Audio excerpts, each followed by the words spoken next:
Welcome, everybody. This is the Waiting Room Podcast. I'm your host, Kyle Waite, and today we are going to talk about the California election, how I feel about it, and Lamar Jackson. Lamar Jackson, as everybody saw Monday, not the best game in the world, but being that I'm a Ravens fan, I'm going to come out and apologize for him and tell you why it's not his fault, despite these two fumbles that essentially led to the defeat. And then we'll cover some NFL for week 2, including, of course, my Baltimore Ravens. So let's jump right into it. Most of you know I am born and raised in California. I will never return to that state, ever. I'll come to see family, but I will never live in the state of California ever again. And, depending on how you feel about it, the politics are a big reason. The politics, cost of living, just in general, the kind of outlook, the place that I grew up, know and love is just not the place it used to be up in Northern California. And so I've kind of decided I don't want to live there, which is why I currently live in Texas and plan to move back to Arizona. They suit me better. And if, California is a place that suits you, you know what? Good for you. Live where you're happy. That's all any of us can do. But being that I'm from California, I follow stuff in California. I still have vested interest with plenty of my family living in California, mainly my brother, my 2 sisters and their families, and my mother.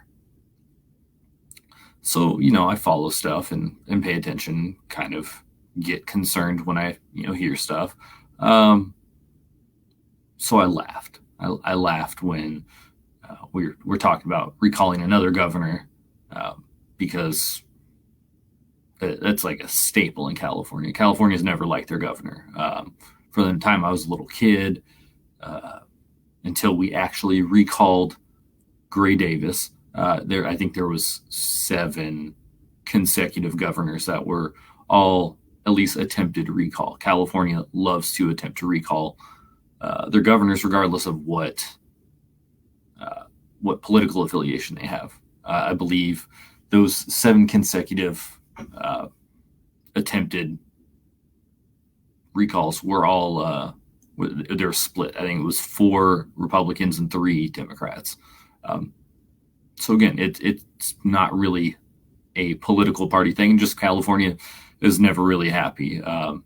Anybody who lives in California knows that the big cities kind of rule the state, and realistically, you don't see a whole lot of those benefits that when voting time comes around. Typically, it's what those bigger cities want. So you're talking about the state capital, Sacramento, San Francisco, San Diego, LA, the big places. If you're from the northern part of the state, and I don't mean Sacramento. Sacramento is kind of one, just on the edge of what Northern California is, but I'm talking, mostly farmland. So, again, Redding, Eureka, Anderson, Cottonwood, Willows, Williams, a lot of those places up there, you don't see that same sort of lifestyle, which lends typically to why California's just never happy with their governor. Again, never. It has nothing to do with political affiliation. It's just they get real tired. So I laughed. It's like, oh, California wants to recall another governor. Now, again, as I said, I follow California enough just because I care. I care what's going on with my family, how it affects them. And, for anybody that watches the news, that there's plenty of stuff that if you pay attention to California, there's plenty of stuff for why you might want to recall him. The biggest thing for me, and it's because I'm a military hippie, was the lack of care for our forest. California every year goes through this funny thing where it lights itself on fire. Not, intentionally, but every year we all see it on the news. Somewhere July, August, September, California is perpetually on fire. Now, some people say, hey, it's global warming. Global warming is why California's, constantly on fire. And I'm not a scientist. I can't, disagree with any of that. But what I'll say is I know that California's forestry department has gotten its budget slashed multiple times. Now, what's crazy is California's forestry department is $2 billion or more annually. So when you talk about them slashing the budget in California, you say, oh, well, there's $2 billion. California is a fairly large landmass. There's a lot of trees. It's if it's not well maintained, it's really easy to light on fire. And that's what's happened. California forestry department just ebbs and flows, but typically it's, what do we see? We see people that want to make a political statement, like anybody in a leadership position. They're in power. They need to do something. So when they need to do something, they, hey, we're gonna fix the budget. Well, California has something like a $76 billion surplus. Last I checked, which was about 4 days ago. So they have a $76 billion surplus. So while saving a few $100 million here and there, can lead to that. It was one of those things where I'm like, do we want to cut it out of our forestry department where, again, the reason that California lights on fire is maybe due to global warming. It's also due to brush just kind of being scattered. There's a lot of dry land in California because, again, it's a lot of landmass and it's not well maintained. So if you live in California, you kind of get to suffer every year with, hey, everything is on fire. These places that I know were actually nice places to visit are on fire. It's really unfortunate to see. So for me, when I saw, they're going to recall their governor, I was like, it's not all his fault. He's not the only guy making decisions in California, but he's the leader. The same way Arnold Schwarzenegger was the leader. It's real funny to be like Arnold Schwarzenegger was leader. He wasn't even the first TV personality to be the governor of California. But again, when you lead something, you are the one that gets, charged with, hey, shit's wrong here. And so again, when I saw that, I was like, okay, that's why I don't mind him being recalled. Now this is going to get a little more political because let's be honest, COVID is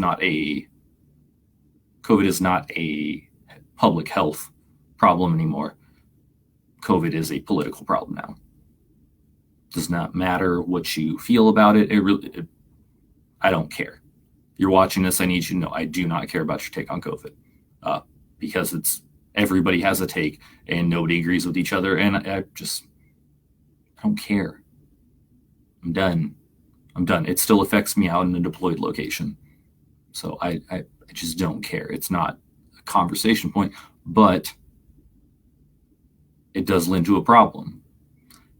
Being that California had some of the strictest COVID rules, beginning, middle, right now, when you see somebody make these rules for thee, not for me, you kind of see why people might be angry. And people say, oh, it's not a big deal. I don't care. You don't have to care, but you understand why people would. You're saying, hey, we all need to mask up. There's a lot of, tightly grouped people at a certain dinner for a lobbyist. And that's maybe a bigger issue than the fact that the governor went to a nice dinner, not practicing social distancing. Again, the state's supposed to be shut down. This is a fairly fancy restaurant. But, the governor's going to a place and not practicing the same rules that, again, everybody else has to abide by. Nobody likes that. Nobody likes being told, like, well, you have to follow those rules. But I don't. People say, leadership, rank, whatever has its privileges. That's just an excuse that weak people make. It's an excuse weak people make. No competent person says, oh, well, I'm going to make these rules, but they don't apply to me. Well, do as I say, not as I do. Nobody respects that. And so people, they get upset. And I don't blame them. I don't blame them at all. It was irritating to see. But again, this was a birthday party for a lobbyist friend. Now, if that doesn't, strike your ears a little bit, it should. Governors sitting down with lobbyists. I mean, I'm not saying that you can't be friends based on their job, but I'm saying if you're in charge of something like a state, you probably shouldn't be seen sitting down to a nice fancy dinner, breaking your laws, rules, mandates, whatever you want to call them, with a lobbyist who is a guy that's paid to make laws. He's not. I hate saying lobbyists essentially have no souls. So they're just guys that are paid to argue one way or the other and don't really give you anything. They don't believe in anything, but they're paid to argue a point. I mean, realistically, it sounds like a great job. If I had that job, I probably wouldn't be saying they're soulless. Maybe I would. Maybe I'd, at that point, admit that I no longer have a soul. I would invariably be arguing something I don't believe in sometimes for money.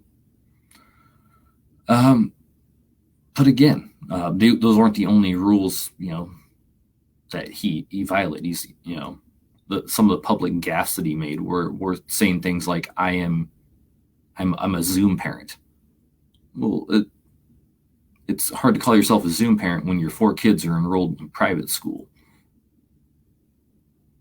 Again, maybe not the biggest, problem in the world, but rules for thee, not for me, not for those that affect me. And I'm not saying this is a Democratic problem. This is a Republican problem. Republicans do the same thing.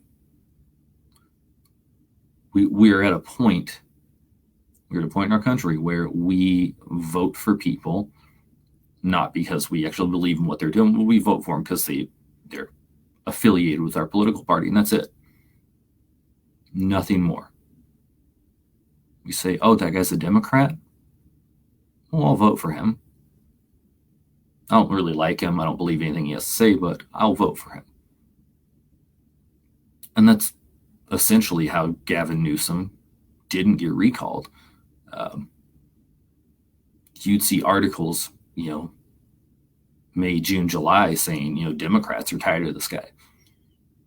The issue was that Democrats realized they don't have another Democrat lined up.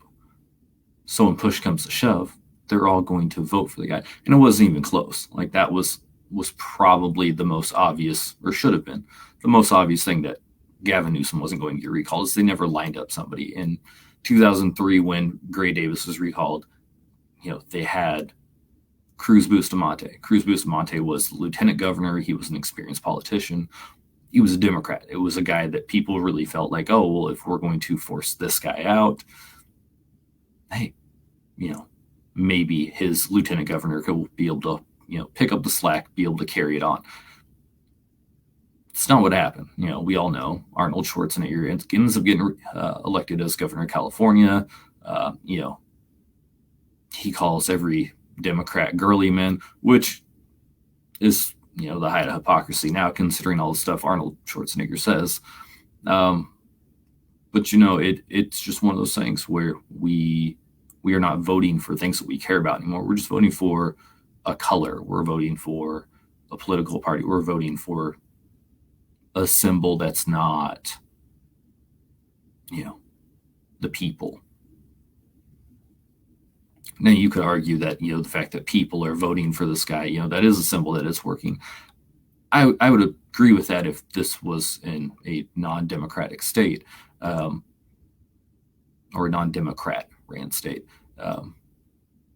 Again, Texas would be the same way. Texas will fight tooth and nail to keep a Republican, in charge of Texas. It's where we're at. But, we've had 2 elections now where, if you look at the choices, you're not super happy. I watched a Bill Burr special where he's essentially likened it to, we were voting for a huge racist, which, again, that's maybe something for another time. It depends on what you believe. You're either voting for a huge racist or the devil. And that's not really a choice you want, is it?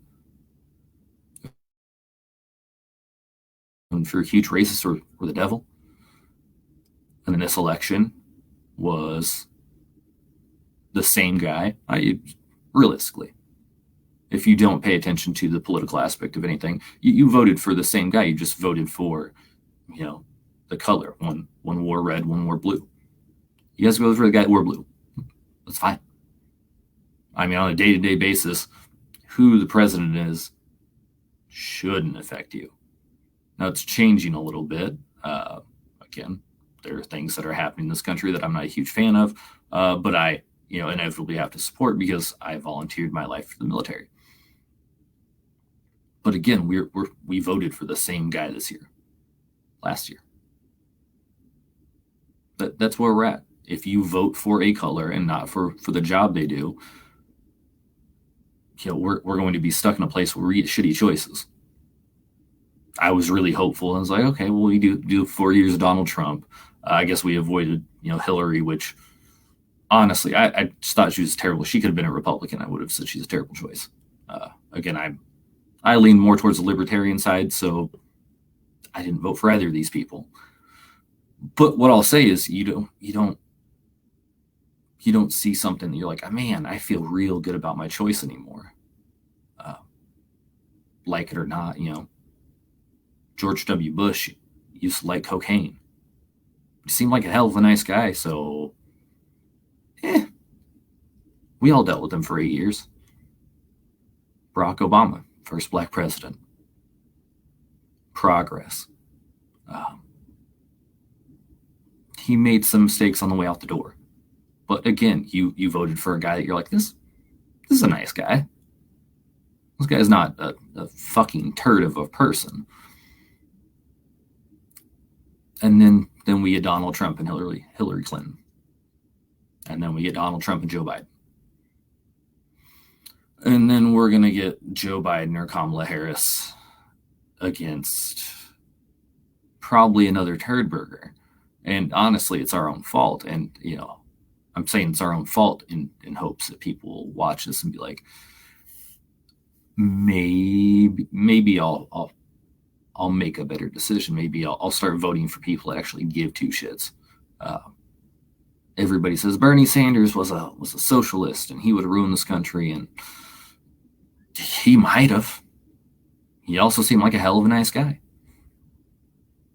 He did.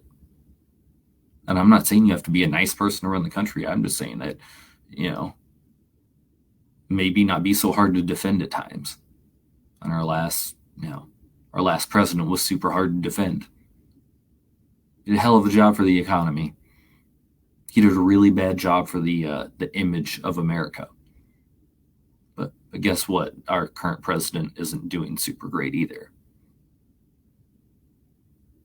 Which brings me back around to California. California was so scared of getting anybody but a Democrat in that they literally had the president and the vice president come in and say, like, we need you to vote for this guy. That's how worried they were that California might not be a Democrat rant state. That's a problem. We need to stop voting for, again, without doing a whole lot of research, the choices that California had to replace Gavin Newsom were not super great. I won't pretend like they were. But if you have to get the president, call the president in, vice president, say, hey, come save me because I'm about to get kicked out of office. It's not super great. Now, I can't affect anything that happens in California. I don't vote there anymore. But my advice to people that live in California is, don't be so pushy on your political affiliations and your beliefs that you're going to vote in some turd just because he believes the same things you do. We get a lot of people that say they believe the same thing we do, but I mean, we have a lot of the same problems now that we had 20 years ago. Are these guys really here to help us? I mean, if you have positive experiences with your politicians, local, state, whatever, great. I'm happy for you. Really happy. Again, I can defend a couple of presidents that I've served under. I can't defend all of them. And that's where I sit with it. We need to stop sitting somewhere with like, oh, this guy's going to help my community. Well, He might, but like let his track record show that they actually have that. Because if you vote for somebody who has a track record of being a fucking turd, you shouldn't be surprised that once they get elected, they go back to being a fucking turd. Or not, maybe not even being a turd, just not doing what they promised you. That's all I have on that subject. I don't want to dwell too much on it. I'm gonna get to Lamar Jackson. Lamar Jackson is the quarterback of my favorite football team. He is a league MVP. He has never missed the postseason. He's really fun to watch at times. The problem is there's times where he's not super fun to watch. But I'll tell you this, Lamar Jackson's not fun to watch at times, and it's not his fault. It's not his fault.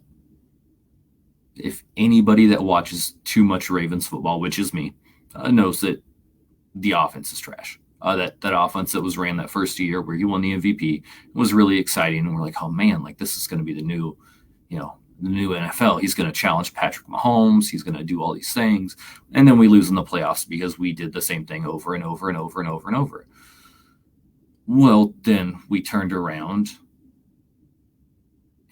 ran it back in 2020, and I know COVID had its place, so maybe that affected it a little bit, but we did the same thing over and over and over and over, to where if I was watching a football game, I could do my best Tony Romo impersonation and be like, oh, we're in this formation with the two wide receivers to the right. Oh, well, he's about to just stand sideways and hand it off to the running back, but it's going to be super obvious because he's standing sideways, so he's not going to keep the ball. That's what they did. It's like, okay, COVID happened. Fortunately, he wins his first playoff game, loses his second. Then they come back this year. Cool, it's going to be different. It's going to be different. We're going to look good. First half is going on. It's 14-0. You're like, oh, man, this looks exciting. Lamar's bouncing around the pocket. Let's see, what was he? It was something entertaining to watch. And then you get to the second half. You're like, okay, it's going to be entertaining. They are up 14-0. The Raiders don't look like they're doing squat. Well, up to that point, Baltimore had been running a lot of the same stuff over and over and over, and, they got lucky on a play. We got a touchdown on 4th and 1. We got a long touchdown on 4th and 1. Running one of the same plays that we had ran like 4 other times before that. So we run again, get a long touchdown. So we're like, hey, we're gonna keep running the ball. And that's all well and good. It's all well and good. But if you've watched these Raven games, you notice a trend. You notice that if they have a lead, they kind of just take their foot off the gas. And I know the Ravens are a run-first team. It's not supposed to be super exciting at times, but when you have a guy that is passing well for most of the game, you wonder what's going on with him. They come out and he is, everybody knows he has a fumble, and he goes 3 of 8 for 20 whole yards in the third quarter. 20. 2-0. He completes 3 passes for 20 whole yards. Now people say, I'll acknowledge he had drops in there. Some guys drop stuff. But again, 3 of 8 for 20 yards. It was a lot of the same stuff where I was watching stuff that I watched last year, that I watched 2 years ago, that I was like, oh, we're running this play again. And NFL defense, NFL defenders, NFL defensive coaches, they all know. They all know what's coming up. They all know what's going to happen. It's not fun. It's not fun to watch. It's not fun to see, oh, okay, we're going to do this again. Over and over and over. And again, I can excuse running the ball over and over and over. To be fair, I think the Ravens averaged something like 5 yards a carry, for the entire game. They had the most rushing yards of any team in the NFL.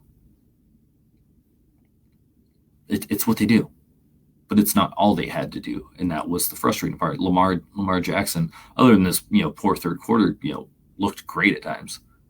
There times where when they were winning, the real big issue was that they took their foot off the gas. And it's not a huge disparity, but when they were winning, he completed 58% of his passes, and that's because they got lazy. Like, oh, the Raiders are trash. The Raiders are trash. I'll say it. I'll say we lost to a trash team. I'll say if my cousin happens to watch this, Derek, your team's trash. It's not the Oakland Raiders anymore. It's the Las Vegas Raiders. I'm going to make that mistake probably all year. But he threw for 58%, 7.3 yards per attempt, and he had 6.4 yards per carry. Like, they were just a little slower when they were tied, because they were never behind until they lost the game. When they were tied, 69%, 8.5 yards per attempt, and 7.7 yards per carry. There was a more sense of urgency. And that's what tends to happen. That's what made that first year of Lamar Jackson starting so exciting, was that they had a sense of urgency all the time. All the time. And yes, I understand that Mark Ingram had a crazy year, and I understand there are injuries this year. Baltimore just put their 15th player, which leads the NFL, 15, on the injured reserve. Might not come back to play at all this year. So they might be that cursed team. The 49ers were the cursed team last year. But I digress. The Ravens are not urgent, which, when the Ravens don't show that, oh, we need to open it up, we need to have these big shot plays, Lamar looks bad. Now, what I'll say is, there are some stats that kind of lend to it. Lamar Jackson, the myth of Lamar Jackson, he can't pass. He can't pass. He can't pass under center. Under center, he was 6 of 9 for 99 yards on Monday. Seems pretty good to me. Now the issue is on run pass options. 8 of 9, 128 yards. On his non-run pass option plays, he's 11 of 21. Now, I'm not saying that every play has to look kind of the same, but if you see a guy doing something really well, you beat it into the ground. And I know I just complained about that, but it's more of the inefficiencies. If you're on 2nd and 1 and you run the ball every 2nd and 1, teams are just going to stack the box and, dive down and tackle the ball carrier on 2nd and 1. If you run the same exact looking plays, if you just run it on 2nd and 1, they're going to collapse and do the same thing every time. So if you show a sense of urgency, maybe throw something in there, like a run pass option on 2nd and 1, you get a little more efficiency. And that's what blows my mind. So you have one of the most explosive players in the league who can throw. Again, I know that people have this idea he can't. But again, it depends on the situation. He's not Tom Brady. But Tom Brady 4 years in wasn't Tom Brady. Lamar Jackson, to lend at least some proof that he is not this bad guy, under center last year, which, again, speaks to a problem. He had 75 total passes under center. He's 53 75, 9 touchdowns, 2 interceptions. Seems what you would want from a guy that is just passing under center. And in those situations where it wasn't, he was 189 for 301 attempts, and that's where 8 of his interceptions came down to. It's not fun to watch a guy that can be so explosive be hindered by such poor play calling. And again, I am going to apologize for him every time that I believe it's not his fault, and I don't believe it was. Yes, I know he fumbled the ball. He essentially gave the game away after they had already given the game away. But I believe that people need to just kind of watch the games a little more and say, hey, you know what, Lamar Jackson's doing his part. He's being hamstrung by his offensive coordinator. I'm not going to lie, with all the injuries going on, I kind of hope the Ravens suck all year and fire their offensive coordinator, not their head coach. John Harbaugh seems like a great dude, a good leader of men, maybe not the best football coach in the world, but I don't really care because I like him. But they can't keep running out the same bullshit they did. They fired an offensive coordinator midseason and won a Super Bowl that way. I'm not saying that's what will happen this time around. I'm just saying I'm tired of watching Lamar Jackson have to, 2nd and 1, hand the ball off, or 2nd and 1, oh, we're going to run an option out of the same formation we've ran it out the last 2 years. It's boring to watch. So that's all I'm going to complain about, or apologize for. Lamar Jackson's, again, Lamar Jackson fumbled. Those fumbles essentially led to that, game-winning field goal. All I'm saying is that Lamar Jackson gets a lot of shit for stuff that's not really his fault. Now for week two, again, as I said, I'll get to the KC Ravens game. I'm only going to cover a few of them that I care about, and that's the Pats and Jets. Mac Jones versus Zach Wilson. It's exciting because you get these potential young rivalries. They're in the same division. Mac Jones didn't look bad. He certainly wasn't the reason they lost last week, whereas Zach Wilson probably was. Zach Wilson started out, I believe, like 2 of 10 or 2 of 11. And, he rounded his game back around to where the Jets had a fighting chance. But essentially, Zach Wilson was the reason they were struggling the entire game. I want to see more. And, hopefully what we see is, not Daniel Jones, who surprisingly had a good game on Thursday. But, what I'm hoping to see is, a good rivalry that develops. They should be excited. Miami. Oh, sorry. I'm jumping ahead. The Patriots have good defense. They have a good run game. And they have a good young quarterback. The Jets have a bunch of unknowns, but it's a division game, and I love division games just because they typically get the best out of most teams. So, they're both 0-1. Somebody, unless they tie, somebody's going to come away with a win. Personally, I'm gonna tell you right now, I'm picking the Patriots, which hopefully my basketball jinx doesn't carry over to football this year. I am in a pick'em league, so I have a little bit of writing on that. But again, I'm gonna say the Pats win just because I didn't like how inefficient the Jets were, and they have a few more unknowns, being they are the younger team. The next game is the Dolphins and Bills. I don't know how interesting it's really going to be. Honestly, I wouldn't be surprised if the Bills come out and shit can the Dolphins. They came out a little flat, just refused to run against, it's a good defensive front for Pittsburgh, but they didn't run. It was an uninspired effort. You'd wonder why they did. There'd be times where you're like, oh, spread out, run it up the gut. Nope, we're not doing it. Is basically the reverse of what Baltimore will do. They will keep passing, in spite of it potentially not working or, potential misses. So again, if the Bills come out and shit can Miami, I won't be, incredibly shocked. But again, division rivalry should be good. I personally don't believe in Josh Allen having a crazy year again. But again, I'm wrong. I'm wrong a lot. I'm going to be wrong a lot. It's one of those things. He is not yet under my Ryan Tannehill rule, which if you didn't watch that podcast, go ahead and watch it. But again, I just don't trust the guy. Now, on the other side of the field, it's Tua. At times he looks good. Times he does shit that you're like, why are you doing that? Tua also almost gave the game away for them last week. By rolling the opposite way of the way he throws and throwing it up. And of course, this is the NFL. If you throw it up high enough, a defender's just going to come and pluck it from you. So I'm not saying that Miami's got a great chance because of Tua. However, they do have a great chance because they have a good defense. And I'm not saying good defense always beats good offense, but I believe that Miami is good enough on offense to where their defense, could potentially overwhelm Buffalo. Again, I don't believe in Josh Allen. I watched a few too many passes last week where I was like, oh, you're back to doing that again. Not super upset. I don't believe in him.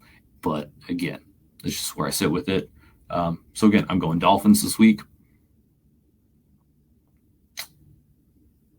I guess the next one I'll cover is the 49ers and Eagles. I'm more interested. It's more of a personal interest. And again, this is my show, so I get to talk about what I want. The Niners and Eagles honestly shouldn't be a good game. But Jalen Hurts had a really good game, despite his average depth of target, I believe, being under 5. Like, if you're throwing the ball less than 5 yards total, covering all of your passes. Now, again, they went for more than 5 yards, and that's how they beat the Falcons. The Falcons are a shit team. They're a shit defense for the last 4 years. Basically, since they lost the Super Bowl, they've been a terrible defense. So I wasn't super surprised that their defense sucked. I was more surprised their offense sucked. But Philly has an opportunity to at least look a little better against a solid defense. However, I don't see it. I'm not a big Jalen Hurts fan.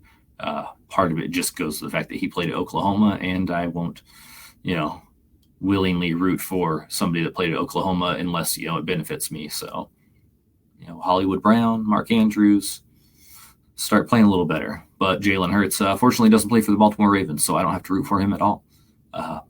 So realistically, he's got a weaker arm, which speaks to his average depth of target. Again, if you aren't throwing it deep, and he had a nice deep pass to Devontae Smith. But again, I'll lend that to Falcons are shit. Falcons are shit. You can kind of do what you want. So realistically, I don't see why Philly should stick in this game. However, it's week 2. Week 2, we're not in the area where teams really exist. We are in the area where we're finding out who they are on a year-to-year basis, because Philly was supposed to be one of the worst teams in the league. And again, they shithoused Atlanta last week. On the other side of the ball, it's 49ers, who unfortunately are dealing with injuries. Troy Greenlaw went down. He'll be out for a few weeks. Jason Verrett is on his annual I'm going to tear my ACL tour. So he's out. It's just one of those things where, the 49ers may also be cursed. Last year, they had some of the most injuries, and I believe they had the most injuries in the league. They're an incredibly talented team. It's just you have to wonder when that starts taking an effect. However, they have an incredibly talented defensive front, and that's where I think Jalen Hurts is going to be kind of screwed for the week. Their offense looked a little bit better. Deebo Samuel looked like, somebody described him as the next T.O. T.O. was a little flashier than he was. I would say he ran a little bit more like Jerry Rice did. He got the ball, he got open, and then he tried to make people miss. Now Deebo tries to create a little bit more contact, and sometimes he'll just barrel into a guy. But again, they had a surprisingly good offense. I'm excited for when Trey Lance actually gets a chance to play more than a one pass inside the 5 just to give him something. But I think because their offense is good enough, as I said with Miami, and their defense should be great. I mean, I don't know when the injuries start taking a toll, but I believe they are small enough now with guys like Fred Warner, Nick Bosa, Dee Ford. I mean, a lot of these guys showed out last week. I expect them to do the same this week, and that's why I'm picking San Francisco this week. The last game I'm really going to speak on, because I don't want to hit every game for the week, is Baltimore, Kansas City. And as I said, I'm going to apologize for Lamar Jackson as often as possible. But he's 0-3 against Kansas City. I can't really apologize for it. Against some uninspired offensive play calling. At times last year, they looked like they didn't even want to be on the field. But it is what it is. Lamar Jackson's 0-3. Surprisingly, he's never thrown an interception against somebody. He throws for 52%. And 52% would look real good in baseball. It doesn't look real good in football. So, I want to be excited. I really do. Unfortunately, the Baltimore Ravens left tackle, Ronnie Stanley, is probably out again. Nothing's official. It's a season-ending injury. However, guys that are 300-plus pounds, I'm 208 pounds last time I weighed myself, and I have an ankle injury, and I can barely walk. So if a guy's 300-plus pounds, I assume his ankle is probably going to keep him out for a few weeks. So, again, it's worrisome.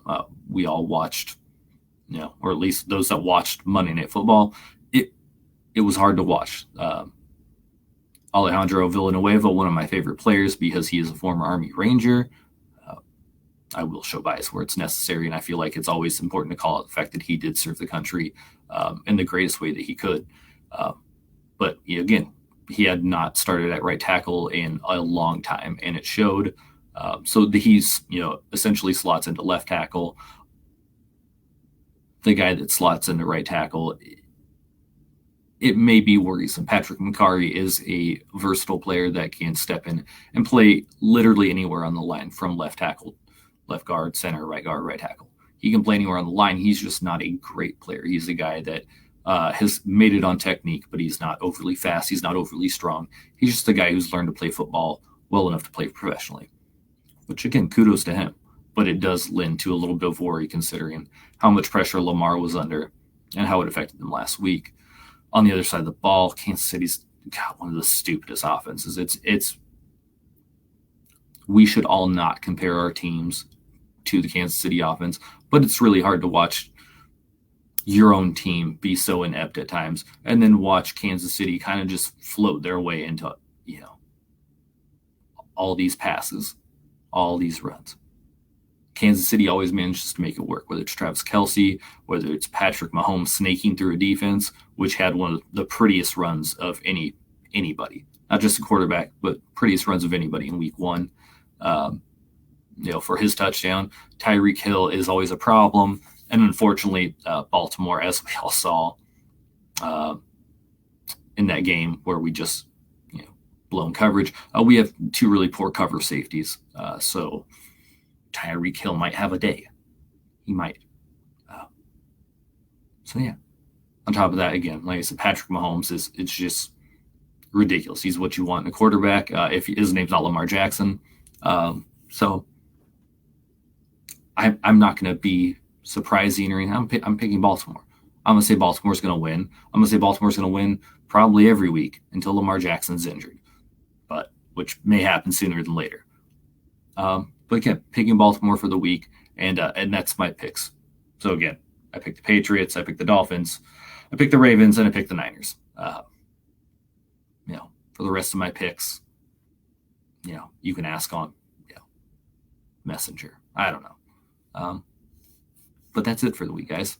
I did want to throw it out there, being that I don't know that everybody reads every post from the group site, but I did have patches made. If you are interested in supporting the show, again, I'm not asking for a whole lot for them, but I did have 100 made. It is just the Waiting Room Podcast logo. I will post the artwork once I receive from the company. But if anybody's interested, reach out to me. Again, you could do it on Messenger on Facebook. You could do it on the email that's floating down on the bottom of the screen, kyledewade@gmail.com. I guess it'll end up on Instagram as well. So you could message me there. But again, I'm making patches. I'll be honest. The reason that I decided to make patches, it was a cause for me to reach out to people I haven't talked to in a long time. I honestly don't know who all really pays attention to the podcast. So when I reached out and said, if anybody's interested in supporting, I had heard from some people I hadn't heard from in a couple of years. Guys I served with Afghanistan with, guys I served in Qatar with, guys from, bases that I haven't been in a long time. People that I've not talked to in a long time. This is a way, it just turned out to be a way for me to reach out to people. So I'm going to tell you, you don't have to have a reason to reach out to me. You just reach out and say what's up. But for me, this has been kind of the good cause and effect is I wanted to create these patches, and the people that reached out, again, I got to hear from them. I got to hear what's been going on. My buddy Sean is he's a police officer. But he's doing great work in trying to aid in police reform in his area. It's not something I would have known if I hadn't done this. I've got a buddy, I watch Marco through Facebook and Instagram. I don't talk to Marco a whole lot, but I got to hear how he's doing, and I got to hear, it's one of those things that. We may not get to hear enough from our friends and family, but or our distantly connected friends. But I don't know how people feel about me sometimes, other than most people call me an asshole. But to hear Marco speak to me and, talk to me about how he felt about me as a person, it was one of those eye-opening things because I wouldn't have known. So again, just back to the original point, if you're interested in reaching out, period, reach out. You don't have to have a reason to. If you're interested in reaching out and supporting the podcast, again, I'm selling them for $5, at least for now. Selling them for $5. Again, I'm going to ask you what's going on with you, how you're doing. If we haven't spoken in a long time, I'm probably going to ask you a bunch of questions. So just be prepared for that. Don't have to. It's something that I appreciate. At this point, I'm going to do a shout out to all of the guys that have supported me from day one. And again, I want to continue to support them through my podcast. Anybody watching Taj TV, he will be live tomorrow. I don't think I'll be able to jump on to help him out, but he never needs my help. Taj, does a good job speaking on what he believes in. And, again, sometimes he gets goofy, but I love that he shares how he's feeling about, sometimes it's serious stuff. Sometimes it's not so serious. Sometimes it's the fuckery. But Taj at Taj TV, he does a great job. Again, he's on Facebook. He's on YouTube. He's on all the social medias. He's everywhere. Taj TV, TAIJH TV. Next, Marcus over at Truth Valley Church. Again, I'll tell you all, I'm not the best Christian in the world. I believe in God. I don't go to church, but Marcus does. Marcus walks that walk. He believes in what he does, and I believe in what he does. So Marcus over at Truth Valley Church. Again, just check him out if you're just interested. If you just want to support him, just go give a like and a subscribe just to support the guy. Again, I love the guy. He's somebody that's been helpful in my life, so I want to help him any way I can. Jason over at the Arizona Flag Company. I mean, I don't have to say a whole lot. If you go check out his page on Facebook, he does great work.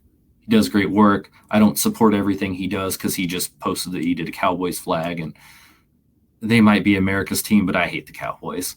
So that should tell you, what he's willing to do for you is just about anything because he's willing to do a Dallas Cowboys flag. But again, he does great work woodworking. I love seeing everything he does other than that Dallas Cowboys flag, but even the Dallas Cowboys flag came out looking fantastic. So I want to support him. Jason over at the Arizona Flag Company.